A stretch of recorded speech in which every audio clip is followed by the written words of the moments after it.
The next clip you are about to watch is a preview of what we will be discussing today. So I would like you to listen with keen interest. I've actually dated this guy for 7 good years. Right from when I was in secondary school we met, and he happens to come from Delta State, and I'm from Owerri, you know.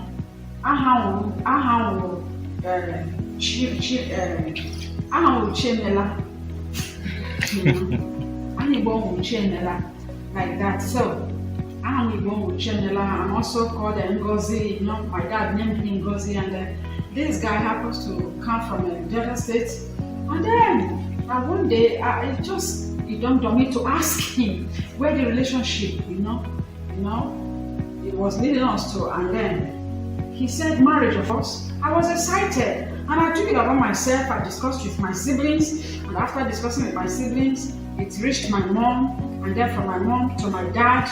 And then I was exposed to the marital list, the TM list. You know, I collected it, and then I went through it myself. I was dazed.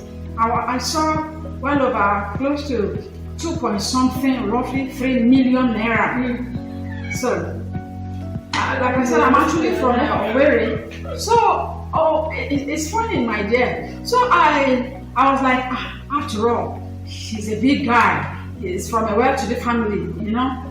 The father is a big-time businessman, and he is working, he's doing well. So to my shock, I took the list to him, I presented it to him, and then he was like, what? Is he marrying Queen of England? What's the name of the list? I was like, no, it's just, you know, 2 point something, close to 3, let's just call it 3 million naira. It was like, for what? Is he coming to buy 50,000 cows or what? I was shocked. I thought it was a joke. And I was like, this is something we can talk, you know, we can discuss, and then I want to believe that it's negotiable. And he said, okay, it's negotiable. He came the first time to see my family, and then they told him outrightly that there is nothing negotiable there.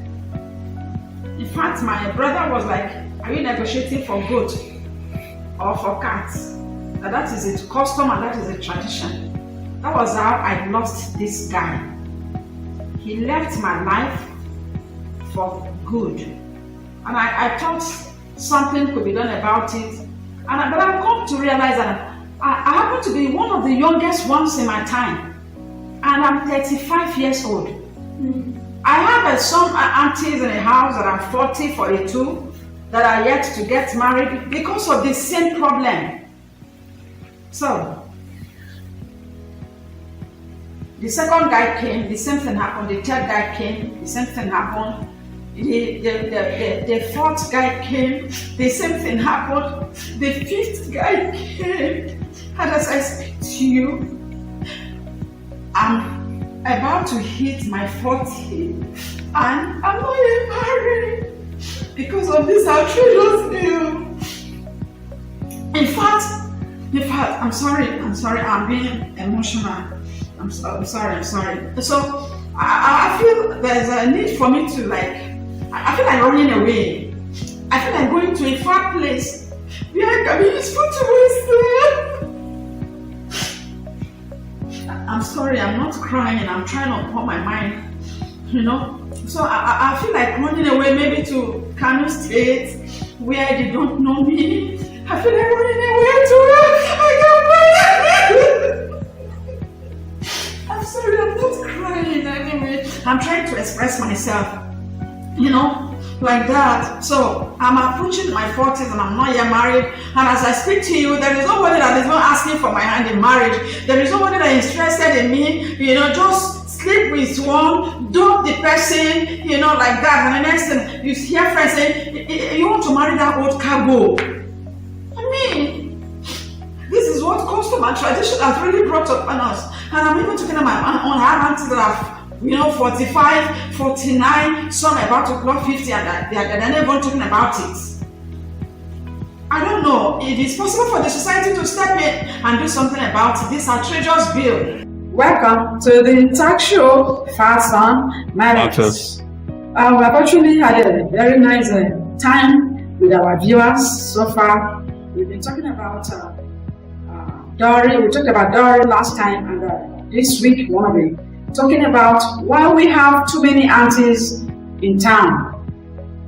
And when we're talking about too many aunties, we're talking about too many over mature ladies that are mature to marry, but they are still single. You know why? What's the cause? What's the cause of this problem? You know, why do we have too many ladies that are mature? You know, and they are still single in town. So, still on this talk show, Facts on Matters. So, welcome back to this program, Facts on Matters. We want to be looking at some, you know, the factors that are really affecting so many young ladies from settling down. You know, we have some parts of this country, some areas in this country where picking up a wife is a very difficult task. Places like Owerri, you know, like that. They will tell you that for you to marry an Owerri girl, you need to really have a knife that will cut through your throat and pass through your stomach and get through your pocket, then stab your bank account. So, situations like this, what do we say? Do we keep our hands folded and watch our Owerri ladies, you know, just like that, becoming aunties in town? What happens? Really, number one, I would say one of the reasons would be crazy marital bills. As in, so many men, when you place that list of bills or whatever it's called before them, Crazy bill. Yes, and they're beginning to see over over a million, some 2 million, some over 500K. They will be like, waiting happen. After marriage, I don't go do anything again. And these people, they are like trying to start up something with their life. I don't think that crazy marital bill is not it at all. And it scares men away, you know, from getting married. When they see that, they just look at it and there's no need for this. Why this? Let me just go somewhere for maybe, let me look for another lady from another state, you know, that I can be able to cope with their their marital bills. Marital bills, yes. You see, especially those of them that are educated. They will tell you that because she's a university graduate, they will even inflate everything for you. You know, some will tell you that she wasn't brought up in the village, so you have to, you know, like that. And this thing is really affecting the ladies from some of this part of the world. You know, so many parents, is it that maybe after training your child or your children or the ladies, you want the men to pay for the training or what?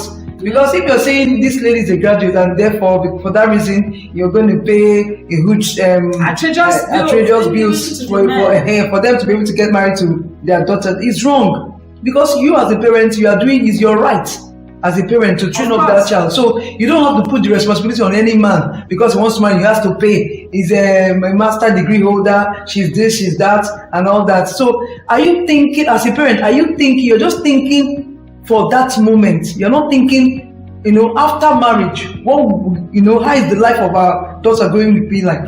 So parents don't consider all these things. I would like to ask you, where are you from? From Abia State. Abia State. Okay. What's your tribal marital setting like? Really? We don't give out crazy marital bills at all.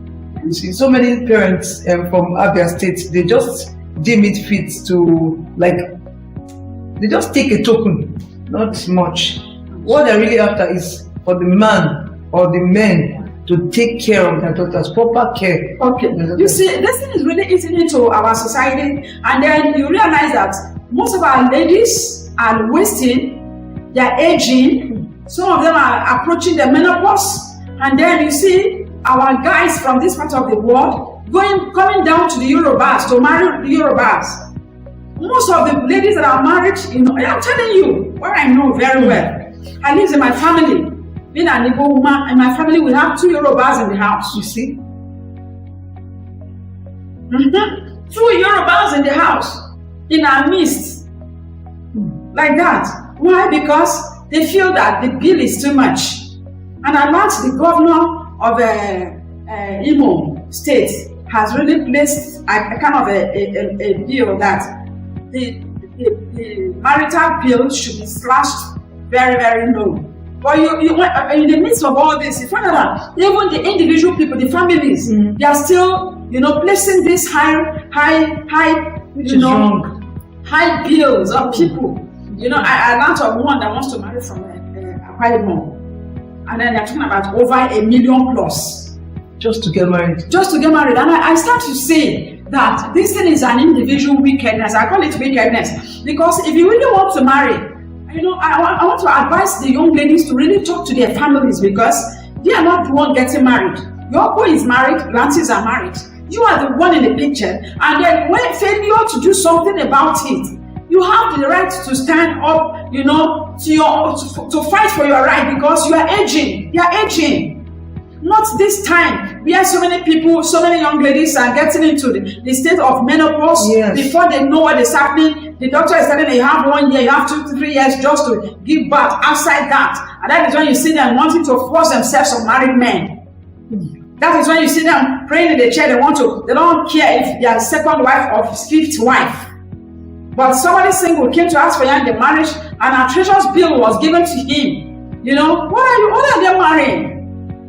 Is it Queen of England? Is she? What exactly is so special that Queen of England? Go, how much they don't use Mariam? I don't know. How much they pay for Queen of England? No.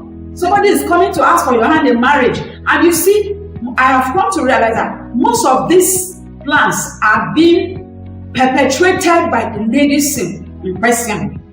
The ladies in picture, they are the one responsible for some of these things, so that they will say, they use so amount to marry me. Is there anything? Without you considering the end of it, the life before marriage and life after marriage, you give birth to children. Are you going to soak or sob in your husband's house? Or you use all your earnings, your savings, to marry a woman, and at the end of the day, you will go hungry. The ladies are the ones that are responsible for this pride, unnecessary pride. And sometimes I also found out that sometimes the parents might want to be lenient, on all those things, but the ladies might be, na banker now, yes, do like this. He has money. He's a politician. Yes. Do like this. Yes. He has money. My marriage must blow. Now. You see, they're talking about my marriage and my own will not be different. There are other senators such like this. Are you a senator such? You have suffered now. This is time for you to enjoy. You just get what you want to get from him now. Forgetting that you are the one in the picture. Yes. They're not getting married to your parents, neither your siblings, but you as a lady. Please, we want to advise our young ladies to really, if you really want to settle down, talk to your parents, talk to your families. If you're talking about dowry, that is a kind of established something and an agreement between amongst the elders is a different thing. Yes. But when it comes to other things, all these things, the youth, these things are things that are negotiable. Yes. These are the things that could be brought down. I have a brother that married from Anambra. They also said Anambra is very high. I have a brother married from, and I was fortunate enough to ask him, and he said he didn't spend up to $500,000 to pay the dowry, to do everything.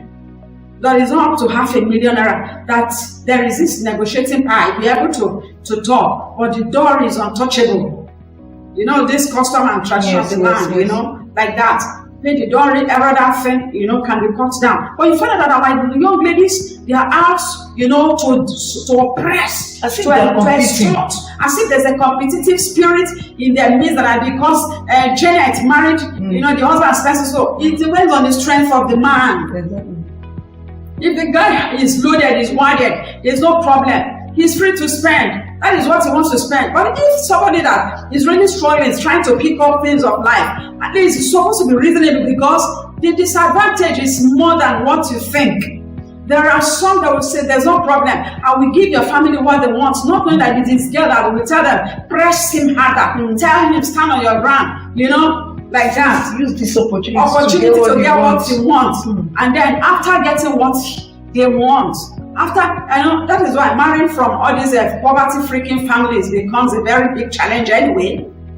Like I didn't tell people, a guy, before I marry, I will check your background. Because most of them are some are gold diggers, you know, people that are just seeing money, and because they've seen money, their eyes is wow.